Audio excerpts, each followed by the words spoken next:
नमस्कार। आज हम बात करेंगे फ्रोजन शोल्डर के बारे में। जैसे कि इसके नाम से ही स्पष्ट है कि कंधे का जाम हो जाना। ये समस्या जिस किसी को भी होती है वो अपने हाथ को ऐसे ऊपर की तरफ या पीछे नहीं ले जा पाते, उन्हें बहुत ज़्यादा दर्द होता है। इसके कारण क्या क्या हो सकते हैं? सबसे बड़ा जो कारण है पुअर स्लीपिंग पोस्चर्स। आप अपने कंधे के को एक तरफ रख के घंटों तक इस पर वजन डालकर लेटे रहें। गलत तरीके से आप लेटकर टीवी देख रहे हैं या बैठे हुए हैं अपने कंप्यूटर, मोबाइल, लैपटॉप के सामने, आप अपने कंधों को झुकाकर बहुत देर तक बैठे हुए हैं और फिर उसके बाद आप कोई एक्सरसाइज भी नहीं कर रहे हैं। इसके अतिरिक्त अगर आपको डायबिटीज़ है, हृदय संबंधी कोई समस्या है या फिर आपको थायराइड है, तो ऐसे लोगों में फ्रोजन शोल्डर की समस्या ज़्यादा देखने में मिलती है। कारण चाहे जो भी है, आज मैं आपको कुछ सिंपल सी एक्सरसाइज बताने वाली हूँ। इनको आप रेगुलर बेसिस पे करते रहें और बहुत जल्दी आपको फ्रोजन शोल्डर से छुटकारा मिल जाएगा। तो चलिए शुरू करते हैं। सबसे पहले आप इस तरह सीधे लेट जाएंगे। अपनी दोनों हाथों की अंगुलियों को इस तरह इंटरलॉक करें, हाथों को सीधा करें और धीरे धीरे जहाँ तक आप ले जा सकते हैं अपने हाथों को ऊपर की तरफ ले जाएं। शुरू में आपके लिए थोड़ा मुश्किल हो सकता है क्योंकि दर्द होगा।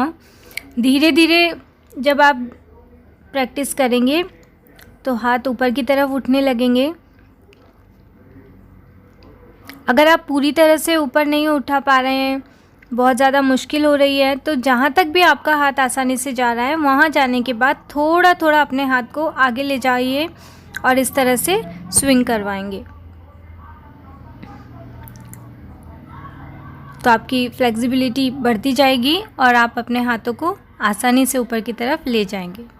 इसी के बाद दूसरे अभ्यास के लिए आप अपने आसन पर सीधे बैठ जाइए। दोनों हथेलियों को इस तरह से आपस में लॉक करेंगे। इस समय आपके नाखून कटे हुए हों वरना आपको चोट लग सकती है। अब आप अपनी दोनों हथेलियों को अपोजिट डायरेक्शन में खींचें। ऐसा करने से आपके कंधे के ऊपर बहुत अच्छा सा खिंचाव आपको महसूस होगा, जो कि आपके दर्द को दूर करने में सहायक है। अब आप अपने जहाँ तक हाथ आसानी से ऊपर उठ जाए वहीं पर जाकर इस क्रिया को करें और कुछ दिनों बाद सिर के ऊपर हाथों को रख के इस क्रिया को दोहरा सकते हैं। इसके बाद अपनी दोनों हथेलियों को अपने कंधों पर रखें और अपनी कोहनियों को इस प्रकार गोलाकार घुमाएंगे।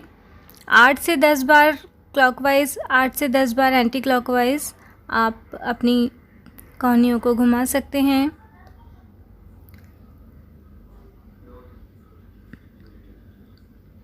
सारे अभ्यास आप अपनी क्षमता से ज़्यादा ना करें, इस बात का ध्यान रहे।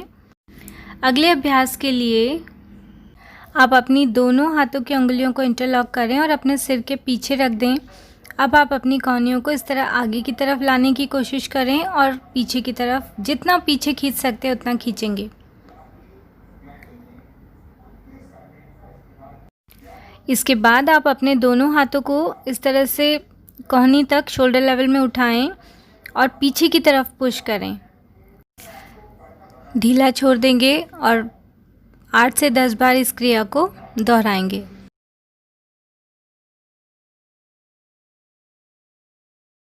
इसके बाद वाले अभ्यास में आप मान लीजिए आपके दाहिने हाथ के कंधे में दर्द है, तो आप कोई भी छोटा टाल, कपड़ा या बेल्ट ले सकते हैं। अब आपके जिस हाथ में दर्द है उसे नीचे की तरफ से पीछे पीठ की तरफ लेकर जाएं और दूसरे हाथ से कपड़े को पकड़कर पीछे छोड़ दें। अब दोनों हाथों से आपने कपड़े को पकड़ा हुआ है और ऊपर वाले हाथ से अब आप टाल को ऊपर की तरफ खींचें तो आपका नीचे वाला हाथ भी थोड़ा ऊपर की ओर खींचेगा। इसी तरह ऊपर वाले हाथ से ऊपर की तरफ और नीचे वाले हाथ से नीचे की तरफ खींचते हुए इस अभ्यास को आपको करना है। इसके बाद अब जैसे अगर आपके दाहिने कंधे में दर्द है तो दाहिनी हथेली को दीवार पर लगाएं, सीधा हाथ रखें और अपने शरीर को अंदर की तरफ घुमाएंगे। हाथ बिल्कुल सीधा रहे, इस बात का ध्यान रखें। और अब इस तरह से आप बाहर की तरफ घूम जाएं। एक कंधे में दर्द है लेकिन सभी एक्सरसाइज हम दोनों ही हाथों से करें तो हमारे लिए अच्छा रहेगा। अब इसके पश्चात बहुत सिंपल पेंडुलम एक्सरसाइज हम करने वाले हैं। अपनी बाएं हथेली को दीवार पर रखेंगे और अपनी स्पाइन को बिल्कुल सीधा रखते हुए नीचे की तरफ झुकेंगे। दाहिना कंधा जिसमें दर्द है, पहले उससे इस अभ्यास को शुरू करेंगे। अब आप अपने दाहिने हाथ को इस तरह से पेंडुलम की तरह चलने देंगे। इसी से clockwise and anti clockwise circle भी बनाएंगे।